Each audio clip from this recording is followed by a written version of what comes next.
हिले के पलंगिया त रोज हिलता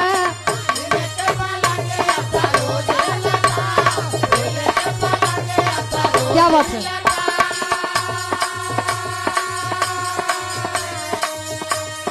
बाकी ऊ भतार में न मजा मिलता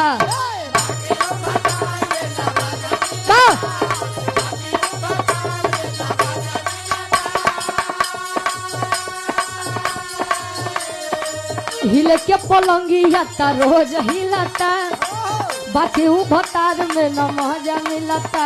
लेकिन कहे चौकी पहो त नहीं खे सही से मिलनवा बलम के बाउर बाबेलनवा बलम के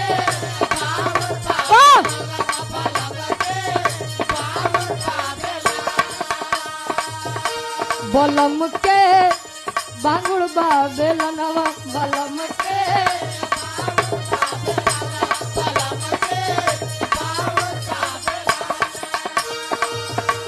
बलम के बांगुड़ बाबेलनवा बलम